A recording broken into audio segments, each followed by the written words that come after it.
Hi hello నమస్తే welcome to our channel.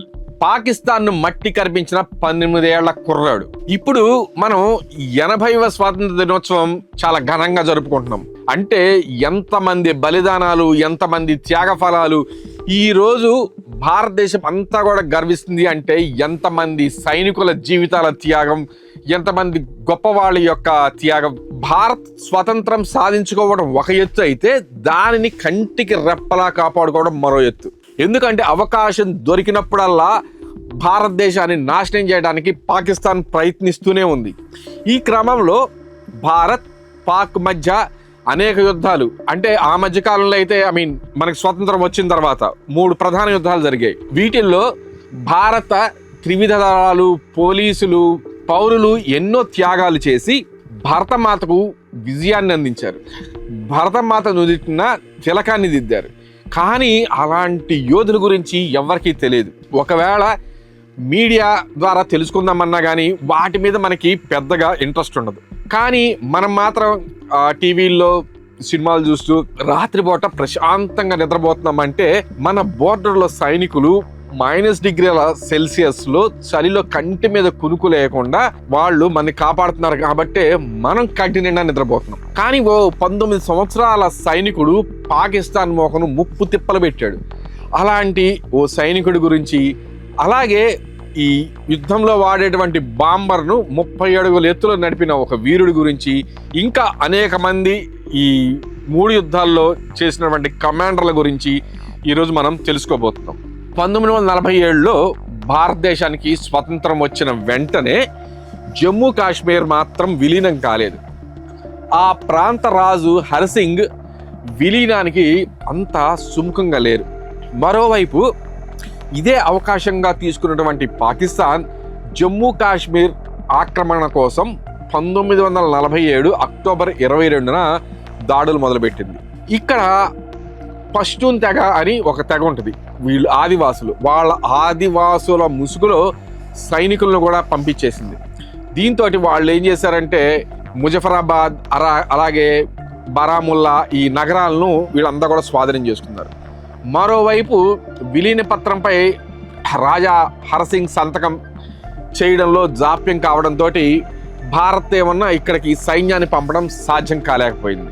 మరోవైపు అప్పటి నేషనల్ కాన్ఫరెన్స్ పార్టీ సభ్యుడైనటువంటి ముక్బుల్ షేర్వానీ అనే 19 ఏళ్ల యువకుడు దాదాపు ఒక 22 మంది వాలంటీర్లతో కలిసి అక్కడున్న స్థానికులందరినీ కూడా అప్రమత్తం చేశాడు. పాకిస్తాన్ ఈ దళాలు, ఈ కిరాయి దళాలు ఏవైతున్నాయో అవి శ్రీనగర్ వైపుకు వస్తుండటంతో అతను ఏం చేశాడంటే తన ద్విచక్ర వాహనంపై వాళ్ళున్న ప్రాంతానికి చేరుకుంటాడు. భారత్ దళాలు శ్రీనగర్ని చేరుకున్నాయి అంటూ వాళ్ళకి ముందు అడుగు వేయనీయకుండా వార్తని ఆ దళాల్లోకి వ్యాప్తి చేస్తాడనమాట. అతను చెప్పేది అబద్ధమే, కానీ ఆ విధంగా ఏంటంటే వీళ్ళందరూ ఆల్రెడీ శ్రీనగర్లోకి భారత దళాలు వచ్చేసేసాయి, మీరు వెళ్తే చనిపోతారు అనేది ఒక వార్తను ప్రాపకాండ చేశాడు. ఆ రకంగా వారు శ్రీనగర్ వైపు వెళ్లకుండా దాదాపు 4 రోజుల పాటు వారిని అడు తిప్పించి ఇడు తిప్పించి అదంతా దారి అంతా తిప్పిస్తాడు. అతడితో పాటు ఉన్నటువంటి వాలంటీర్లు శ్రీనగర్ వెళ్లే మార్గంలో అనేక అడ్డంకులు సృష్టించారు. ఈ కిరాయి మోకలు ఏవైతే ఉన్నాయో వీళ్ళు శ్రీనగర్ విమానాశ్రయం చేరితే భారత దళాలు అక్కడికి రావడం కష్టమైపోయేది. ఈ ప్రయత్నమే అప్పట్లో శ్రీనగర్ను పాక్ బారి పడకుండా చేసింది అని చెప్పడంలో ఎలాంటి సందేహం లేదు. ఇక ఆ తర్వాత 26వ తేదీన కాశ్మీర్ మహారాజు విలీన పత్రంపై సంతకం చేయడంతో భారత సైన్యం శ్రీనగర్ విమానాశ్రయంలోకి ల్యాండ్ అయ్యి పాకిస్తాన్కి సంబంధించిన కిరాయి మోకలపై ఎదురుదాడి చేసి బారాముల్లాను విడిపించింది. అలాగే మరోవైపు షేర్వానీ తమను తప్పుదారి పట్టించారని గ్రహించినటువంటి ఈ పాక్ దళాలు అతన్ని బంధించేశాయి. అతన్ని చివరికి నవంబర్ 7వ తేదీన సిలువ వేసి తుపాకులతోటి కాల్చి చంపేసేశారు. దాదాపు అతని శరీరంలోకి 19 తోటాలు అతని శరీరంలోకి దూసుకెళ్ళిపోయాయి. అతడి త్యాగాన్ని గుర్తించినటువంటి భారత సైన్యం అతన్ని గౌరవించి శ్రీనగర్ లైట్ ఇన్ఫాంట్రీ బలిదాన స్తంభంపై ముక్బుల్ షేర్వానీ పేరును రాసింది. అంతేకాదు తన 2వ బెటాలియన్కు షేర్వానీ ఫల్టాన్ అనే పేరును కూడా పెట్టింది. ఇక అతడి పేరిట బారాముల్లాలో ఆడిటోరియం కూడా నిర్మించారు. భారత సైన్యం 2022వ సంవత్సరంలో షేర్వానీ సమాధిని మళ్ళీ పునరుద్ధరించింది. అలాంటి గొప్ప వ్యూహకర్త అతను. ఇక 30 అడుగుల ఎత్తులో బాంబరు నడిపి పాకిస్తాన్ కన్ను పొడిచి ఆ వ్యక్తి ఎవరు ఏంటి అనేది ఇప్పుడు చూద్దాం. 1965లో భారత్ పాకిస్తాన్ ప్రధాన యుద్ధం ఆగస్టు 5వ తేదీన మొదలైంది. ఈ క్రమంలో సెప్టెంబర్ 7వ తేదీ ఉదయం భారత వాయుసేన చిట్టగాంగ్లోని పాకిస్తాన్ వాయుసేన స్థావరంపై దాడులు చేసింది. దీనికి ప్రతీకారంగా పాకిస్తాన్ విమానాలు పశ్చిమ బెంగాల్లోని కలైకొండ వాయుసేన స్థావరంపై దాడి చేయడంతో పలు ఫైటర్ జెట్లు, కాన్బెర్రా బాంబర్లు అనేక నష్టపోయింది. దీంతో ఓ పక్క తుఫాను వాతావరణం ఉన్నా కూడా లెక్క చేయకుండా అదే రోజు అక్కడి నుంచి మిగిలిన కాన్బెర్రా బాంబర్లను గోరఖ్పూర్లోని వాయుసేన స్థావరానికి పంపించేసేసింది. మరోవైపు పాకిస్తాన్ సింధు ప్రాంతంలోని బాదిన్లో అమెరికా ఇచ్చిన శక్తివంతమైన 2 రాడార్ డోములను ఏర్పాటు చేసింది. వీటిని భూమికి దాదాపు 80 అడుగుల ఎత్తులో అమర్చింది. వీటిని శత్రువులు గుర్తించకుండా ఆ సమీపంలో డెకాయ్ డోములను కూడా ఏర్పాటు చేసింది. ఈ రాడార్లు 300 కిలోమీటర్ల దూరంలోని శత్రు విమానాల కదలికను గుర్తిస్తాయి, అంత శక్తివంతమైనవి. ఈ క్రమంలో నాటి గుజరాత్ ముఖ్యమంత్రి అయినటువంటి బల్వంత్ రాయ్ మెహతా కుటుంబంతో ప్రయాణిస్తున్న విమానాన్ని పాక్ జట్లు గుర్తించి భారత గగనతలంలోనే కూల్చివేశాయి. దీంతో బాదిన్లో ఏర్పాటు చేసిన రాడార్లను ధ్వంసం చేయాలని వాయుసేన నిర్ణయించింది. ఇక 106వ స్క్వాడ్రన్లను రంగంలో దింపింది. ఈ స్క్వాడ్లు ఎవరైతే ఉన్నారో వీళ్ళందరూ కూడా రంగంలో దిగారు. వీటి వద్ద ఉన్న కాన్బెర్రా బాంబర్ విమానం సాయంతో బాదిన్ రాడార్ను ఫోటోలు తీశారు. సెప్టెంబర్ 21న దీన్ని ధ్వంసం చేసేందుకు 16వ ఈ స్క్వాడ్రన్ ఏర్పాట్లు చేసింది. మొత్తం 6 బాంబర్ విమానాలను సిద్ధం చేయగా వీటిలో 2పై దాదాపు 2 టన్నుల బరువైన 4 భారీ బాంబులను అమర్చింది. మరో 2 విమానాలపై 500 కిలోల బరువైన 12 బాంబులను ఏర్పాటు చేశారు. ఇక 5వ విమానం 20,000 అడుగుల ఎత్తులో డెకాయిలా పనిచేసి రాడార్ దృష్టిని ఆకర్షించే బాధ్యతను అప్పగించేలా చేశారు. ఇక అత్యంత కీలకమైన 6వ కాన్బెర్రా బాంబర్ పై కేవలం క్షిపణులు, గన్లు అమర్చింది. ఈ విమానం రాడార్ ఎత్తు కంటే తక్కువగా, అంటే భూమికి 30 అడుగుల ఎత్తులో ప్రయాణించాలన్నమాట. బాంబర్లను ఈ ఎత్తులో నడపడంలో వింగ్ కమాండర్ పీటర్ విల్సన్ ది అందివేసిన చెయ్యి. ఈయనకు మనం జోహార్లు చెప్పాలి. ఆయనకు తోడు ఫ్లైట్ ఆఫీసర్ శంకరన్ కూడా ఉన్నారనమాట.